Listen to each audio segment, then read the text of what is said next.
عمرك سألت نفسك فكرة الاي سي جي دي جت منين؟ تعال اقول لك. سنة 1849 العالم الألماني إيميل دوبوا كان قاعد ماسك الالكترودز بتاعة الجالفانوميتر، واللي هو جهاز بيقيس منه الكهرباء أو الفولت، وقاعد يلعب بيه على الضفدعة، كان مشرحها وقاعد يحطها على أكتر من مكان، فلقى إن مع كل كونتراكشن لأي عضلة بيحصل إن المؤشر بتاع الجالفانوميتر عمال بيتحرك. ولكن لأن الجالفانوميتر اللي كان بيستخدمه والأدوات اللي كانت متاحة في الوقت ده، احنا بنتكلم على سنة 1800، كانت الأدوات بدائية جدا، فبالتالي ما كانوش عارفين يحطوا الكلام ده في سياق معين ان هم يقدروا يستفيدوا منه، لحد ما جت سنة 1856 والعالمين مولر وكوليكر كانوا بيمارسوا الهواية المعتادة بتاعة العلماء في الوقت ده، ان هم بيشرحوا من الضفادع، ولكن كانوا مركزين على الهارت، وبدأوا من هم يحطوا من الالكترودز على الهارت، ولاحظوا ان اثناء الانقباض بدأ يحصل تحرك في المؤشر بتاع الجالفانوميتر برضو. طب برضو وانا استفدت ايه من الكلام ده كله؟ ولا اي حاجة. وده لان هم ما كانش معاهم اي ادوات يقدروا يسجلوا بيها الكهرباء اللي بتطلع من القلب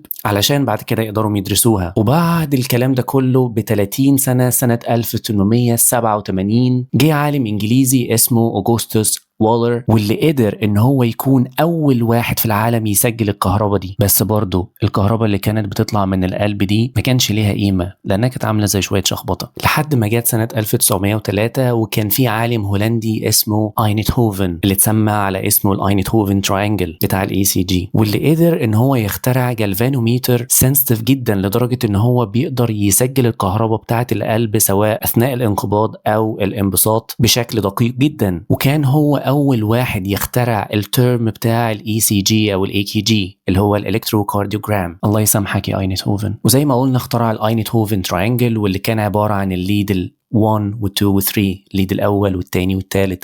ما كانش في وقتها لسه ال V1 to V6 ولا كان في الاوجمنتد ليدز لسه. وبسبب شغله ده قدر ان هو ياخد جائزة نوبل سنة 1924، ومن ساعتها والاي سي جي قعد يتطور لحد ما وصل للشكل اللي احنا عارفينه دلوقتي ده. لو عجبك الفيديو اعملي لايك وسبسكرايب. انا رامي وبقول حاجات طبية. سلام.